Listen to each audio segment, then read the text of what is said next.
In the spring of 1444, the young king Vladislav announced at the Diet of the realm of St. Stephen that he will soon lead a new crusade against the Ottomans, at the head of an army assembled from all over Europe. Meanwhile, the papacy was attempting to get the merchant republics to assemble a big enough fleet in order to blockade the Dardanelles, and prevent the bulk of the Ottoman army fighting in Anatolia from crossing back into Europe. And to add to that, an anti-Ottoman rebellion broke out in Albania. Suffice it to say, Ottoman Sultan Murad II was on the verge of panic, so he turned to desperate measures. He sent negotiators to the Crusaders, that is to say King Vladislav, and on the advice of his wife Mara Branković wrote to his father-in-law George Branković. The Sultan promised Branković the restoration of Serbia to him if he stops the crusade. Supposedly, Branković then contacted János Hunyadi, the man who held sway over most of the assembling army. Branković promised to give Hunyadi the Branković estates in Hungary if he joined in the effort to stop the crusade, which would make Hunyadi one of the wealthiest men in the realm. Peace negotiations with the Ottomans started in June of 1444. But the crusade leadership likely took the negotiations as a sign of Ottoman weakness and began the campaign, Vladislav leading the army onwards to destroy the accursed Turk. At the end of July, a new party of Ottoman negotiators met the Crusader army in Ottoman territory, surprising many of the Crusaders. Under pressure from Branković and Hunyadi, the king started a new round of negotiations and a potential peace agreement was reached. By the agreement, the Ottomans would evacuate Serbia and Albania, return border castles to the King of Hungary, pay a yearly tribute to the King of Hungary, all in exchange for a 10-year ceasefire from the moment Vladislav signs on the dotted line and solemnly swears to the agreement. Branković and Hunyadi were pressuring the king to accept the deal, Hunyadi likely threatening to withdraw a large part of the army. And in fairness, ignoring the supposed corrupt bargain between those two, it was not a bad deal. Two kingdoms liberated with little to no effort, the Ottomans handing back castles and giving annual tribute, all in exchange for a 10-year peace. All of that was probably more than the Crusaders could realistically achieve under normal circumstances, where they actually had to fight the Sultan. On the other side, Cardinal Cesarini was pushing the king against the deal. They had the Sultan exactly where they wanted him. He was desperate, begging for peace.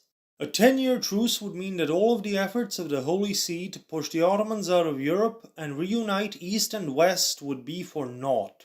Right now, they were in a position to pile on the pressure.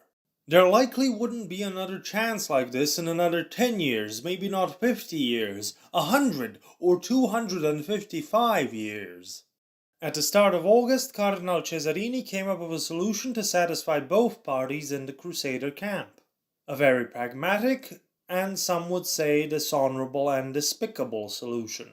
On the 4th of August, Cesarini convinced King Vladislav and other Crusader commanders to swear that they would consider any treaty made with the infidel Sultan invalid and that they were not bound by its oaths, and that they would continue the crusade as soon as the Ottomans completed their evacuations from Serbia, Albania and the border castles as stipulated by the treaty. The peace was signed and sworn to on the 15th of August.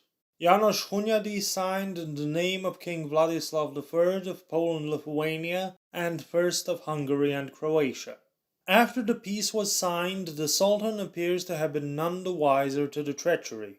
He ordered the evacuations of Ottoman forces as stipulated by the treaty. That all, of course, took some time, about a month or so. Meanwhile, the Karamanids in the east had been dealt with, and the bulk of the Ottoman army was returning westwards. Sultan Murad II appears to have thought he was safe. So safe, in fact, that he went into early retirement and abdicated, to allow his 12-year-old son Mehmed II to grow into the turban. The Crusaders waited. And during that month of waiting, a few of them got nervous. Some Balkan princes withdrew, at least partially. They either lost confidence in the crusade, didn't want to compromise their honor, or be on the receiving end of the Sultan's wrath because of an act of great betrayal. Among them was George Branković, who left the army for Serbia as soon as it was handed over to him.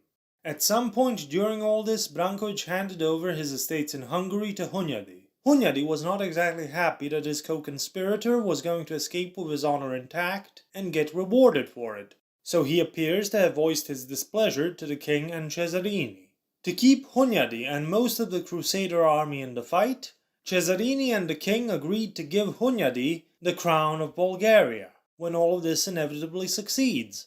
The peace treaty shenanigans likely caused some amount of confusion among Crusaders who were not with the army in August. That is to say, the whole naval contingent, which was either insufficient to block the Dardanelles, or ineffective, or just didn't show up at all. The merchant republics were already half-hearted, not wanting to fully commit to a costly war fleet. News of the treaty probably didn't bolster their resolve to commit either. So the Ottoman army returning from Anatolia crossed the straits into Europe, either by cunningly avoiding the Crusader ships, or without facing any opposition.